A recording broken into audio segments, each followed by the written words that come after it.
Hello, it's Patricia Warby from Alchemy Therapies. And today I want to talk a little about healing the body and mind, and why people may find that so difficult. And in particular, I want to look at some of the mind-body connections that need to be in place in order for people to truly heal.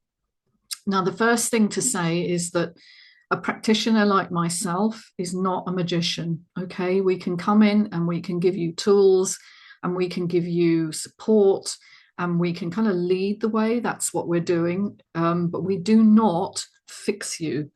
And if you're coming to see anyone in that state of mind that this is the person who's going to solve your problem, it's unlikely to be the case, because really healing is an inside job. Okay, the problems are in your mind and body connection and in the accumulated stresses and beliefs and attitudes that you've developed over your lifetime. And so a person outside of that can only really guide you. They can't actually do the healing. You do the healing. So it's a very important understanding, actually, because the belief systems that you carry around how you can or can't be fixed. A lot of people who come to me believe honestly that they're unfixable, and sad to say they're the ones that will struggle the most, because that belief will get in the way of any improvement that you can make.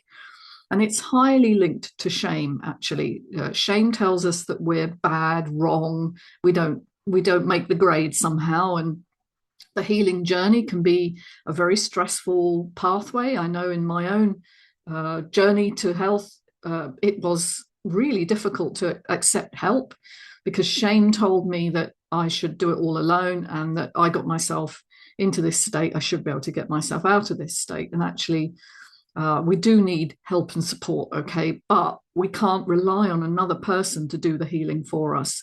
This, unfortunately, is, in the UK at least, very much the norm with our insurance system that we have, the National Health Service, which is paid for by employee contributions.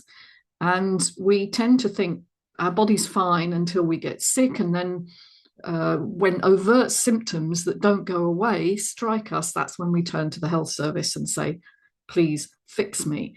And it's created a tremendous passivity, and also this belief that health is an all or nothing state, which couldn't be further from the truth. It's a process, and likely any overt symptoms that you develop have been there under the hood, as it were, for a long time before they became overt.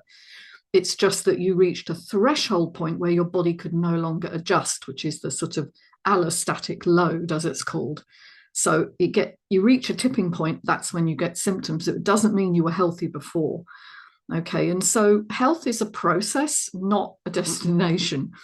And finding your way through the myriad of options, particularly now we can Google everything and worry ourselves silly about what this might be and where it might lead. And that, bear in mind, is your brain trying to fix the problem.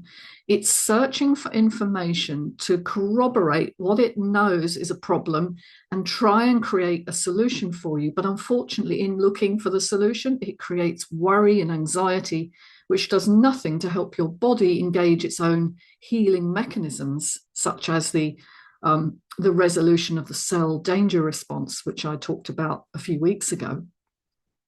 So what does create a healing environment? Well, I talked last week about getting plenty of daylight because of the infrared component and how that changes you at a cellular level. We've talked in the past about sleep and getting good quality sleep. But, community is also really important. Now, I run a regular usually monthly community group, and today was going to be the day I was going to be doing that one, but due to unforeseen circumstances, it wasn't able to go ahead. But here I am doing this recording, and I'm hoping that some of the themes that I would have covered today, I'm going to cover here in this session anyway. So healing is something you engage in with your full mind and body. So you have to believe that you are healable and lovable and make sense and have a purpose. And so healing isn't just about fixing the problem. It's about finding a connection with yourself at a deep level that says, I matter and I belong. And so the community will help you to establish that feeling. You need a like-minded community, I should say, not just any old community, not a community of moaners or people who are stuck in the belief that they're so ill they can't be helped, and this is the life that they have ended up with, and it's sort of a pitiable state. If you're in any sorts of communities like that, leave them immediately. They're not going to help you get into healing, and they're very damaging, actually, and they kind of fit with this passivity model that we've got here in the health system. It's not really a health system, it's a disease system. But it says, you're fine until you're sick, and when you're sick, you need external experts to solve it, and it's usually pharmaceutical or surgical. And really, it ignores nutrition, it ignores body work, which is so important for releasing stress in the body, having massage or craniosacral therapy or rolfing, or there are so many different natural medical interventions which do not rely on pharmaceuticals or surgery, and try and prevent the problem before it gets too established. And so it's really important to understand that there are so many things that you can do, but expecting someone else to come in and instantly solve it is really not feasible. It's something that's going to take time. So getting tools in place, so getting help, getting a community support structure, maybe getting some form of training or informational course, because you do need to understand why these things are in place, and understanding will help calm the front brain attempt to try and grasp the problem, which is driving you into anxiety. So at least if you understand why something works, you may have more of a commitment from your front brain as well as your back brain. You have two sides of the brain, really. You have the thinking brain, which is what I refer to as the front brain or cognitive brain, and you have your back brain, which is survival and or emotional content. It's where a lot of your memories are stored, particularly traumatic memories. So getting full integration of your brain is just so key here. So getting some informational understanding is also key. And I recommend to people that they join a group like Primal Trust, or the Chrysalis Effect, or the Optimum Health Clinic. They need something that kind of gives them a trajectory that supports them, so they have a baseline and aren't just dependent on one therapist to solve the issue. So I thought actually I'd go a little bit into chronic symptoms, okay? Because chronic is anything that lasts longer than 6 months. That's what we term chronic. Okay, and why do people get chronic symptoms? Well, because of unconscious stress and deep wounding that's built up over many, many years. But it hasn't been acknowledged and it hasn't been allowed to be felt, okay? And this is the big reveal for me, was that emotions don't just disappear. If you've had experiences in your life, particularly in your developmental years, which were overwhelming to you, they get stored in the body, which connects with the back brain. The two are kind of talking to each other. That's why we call it the mind body. We can't really distinguish between them, but it gets stored there, and it sort of persists. It doesn't disappear. And because it's sort of triggering our symptoms or triggering our sense of threat, the threat response, it never gets resolved. And so you get stuck in a protection response of rumination. Rumination means overthinking, obsessing about your symptoms. Oh, that's different today. Oh, that's moving. Oh, what does that mean? I wonder if this is something worse. Those kinds of overstimulated front brain obsessions. And then we go into researching options, and we get overwhelmed by that as well, because there's so many different ways of treating everything. And it becomes our sole focus is on orientating towards getting the symptom to go away. All right, that's our sole focus. I just need the symptom to go away. And all the while, deeper unmet needs of your wounded psyche or your psyche or inner child are being completely overlooked, because that's what's really going on. All right, there's a part of you that says, I'm alone. I don't belong. I am nothing. I am miserable, or nobody loves me. And this builds up a huge amount of emotional stress in the body system.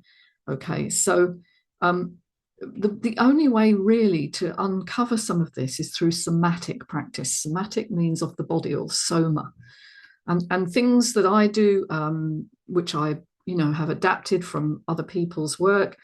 Peter Levine's VU exercise, which is a sort of vibrational exercise where you make a deep rumbly noise in the chest, that has an amazing effect on your vagus nerve, as does working with ear massage, ear mobilization, moving into the ear, as promoted by the singing athlete. I thought that was a really wonderful example of using the ears, which connect with your vagus nerve. Breathwork is so profound. It's the one exercise we can do that is talking to your automatic nervous system, or autonomic it's called, but think of it as automatic. But we can actually intervene. We can lengthen the breath or shorten the breath. We can make gaps between the in and the out. And just changing the way you breathe can have a massive effect on how you feel. Yoga, which uses the breath, of course, but also uses stretching and movement and balancing and proprioception and all those things that kind of combine to tell the mind that the body is safe. And of course, the famous hypnotherapy approach of a pattern interrupt. Okay, what's that? Well, it's a simple but profoundly effective tool to retraining your brain and introducing somatics. So every time you notice you're ruminating on your symptoms, or worrying about your health, or being negative about how you're feeling, I'll never get better, and having the same fear-filled thoughts, that's hard to say, fear-filled thoughts over and over, we call this catastrophizing, and you're telling yourself, or you're going over and over the same ideas about what the symptoms are and what they mean, you have to take your attention from the symptoms and from the stress and into your body, and notice your environment. So get connected, get grounded on the floor, even better, get outside, get some connection with the earth, and notice where you are in the space relative to other things. What's happening here? Am I okay? Is the daylight changing? Is the color in the room soothing to me or not? Just making connections with your environment. And when you're sitting down, what do you feel? What's in the body? Where is it tense and tight? Where perhaps is it okay? Even if it's only your middle finger that's fine and the rest of you feels horrible. But just turning your attention to a part of your body that feels okay.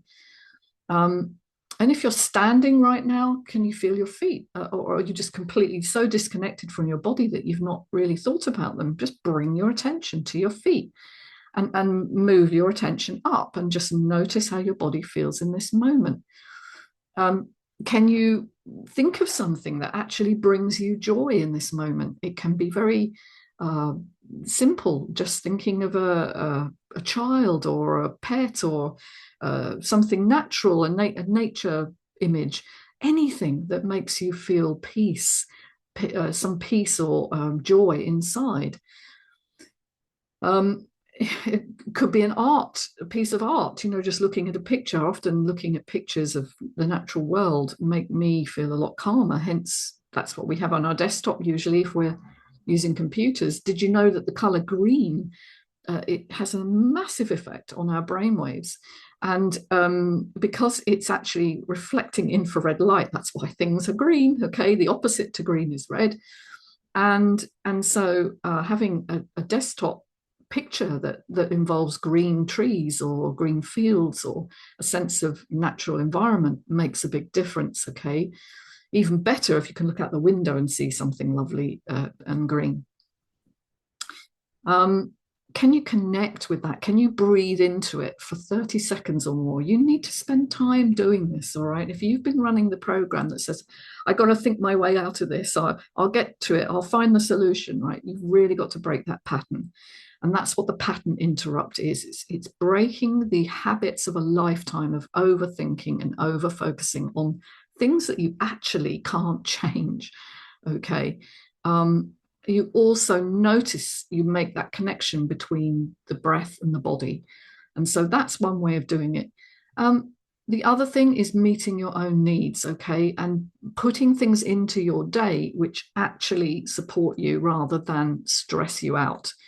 So in the morning, getting outside, as I've said before, getting some daylight, getting some movement if you can. If you don't have much energy to go walking or running, just getting outside anyway and sitting outside, pottering outside, doesn't have to be deep exercise, okay, but taking breath into your body and asking your body a few questions, right? What is my body asking for right now? What need is my body asking for? Okay. And it won't be the same every day. Now, people often get very overwhelmed with tools, because I have a vast array of tools that I can give you. And usually I start slowly because we don't want to overwhelm you, but we might start you with some self-havening or some tapping. We might also add in audio exercises that help retrain your brain waves, like binaural beats. As I've said, the VU exercise is a really good one. But all of them are a form of self-care. And you kind of need to tune in with your body. Don't need to use them all every day, because then again, that just becomes a source of stress, because then you're using your front brain to try and kind of deluge yourself with tools, and that isn't the way to healing. So checking in with yourself, what can I do for myself today that would feel like loving myself more? All right, is that going out for a walk? Is it making a nice cup of tea? Is it having a conversation with a friend? Is it drawing or painting or crafting something? What is the most important thing I can do today to feel more at ease when I go to bed tonight and feel like, that was something that really gave me joy? Is it something that you need to maybe finish that you started? Is it something you need to follow through on that you promised yourself? And listen and notice what comes in. Because what you're doing here is getting your brain and body, this mind-body connection, to tell you what you might need that you normally wouldn't allow yourself to take time to feel. All right, you would just be busy all the time, which is what everybody does. I must get busy. I must find the thing that will solve this problem. So getting out of that frame is so important. Taking time to breathe and be. And feeling actually the emotional satisfaction of that, allowing yourself to feel feelings of self-love. Now, if you have a lot of shame embedded in your system, which many of us do, okay, from the way we were treated as children, or, by parents or by school or by friends, self-love might feel a bit icky at first. It's like, ooh, why would I want to do that? Sure sign that you have shame, okay? It should feel natural to want to love yourself and do good things and support your body. You're meeting an emotional need. And if you were taught growing up that wasn't consistently available to you, you make the childlike belief system that your needs cannot be met. And you will reject the very thing that you most need, which is loving connection, both with yourself and with others. And so I found that with clients who have a lot of shame, they'll often disconnect. And there's a lot of blame and a lot of anger, because actually there's no self-love. Okay, so and that was true for me too. I found that I spent so much time being busy and doing things for other people that I did not spend time on myself. And I wouldn't gift myself time or treats or things that gave me joy. And I gave up all the things that gave me joy to focus on doing. So don't get too disheartened. This might be difficult at first, okay? It's really hard initially to, first of all, feel what you're feeling and get connected with your body, but also meeting those needs and feeling okay with that. So do, keep going. You can repeat this sort of exercise regularly. You can just go into the body, ask the body, what does it need today? What would mostly give you joy right here, right now? And that's certainly what I'm going to do, because today I'm going for a lovely walk in the forest. And so that's meeting my need for today. But I really wanted to record this for you because there have been some very interesting developments in terms of how we understand the mind-body connection, and also from a professional level. I want people to understand what they're doing here so that when they come and work with me, they're not expecting me to fix them. Okay, well, take care, everyone. If this sounded interesting to you, find me on alchemytherapies.co.uk, and I'll see you soon. Take care, everybody. Bye for now.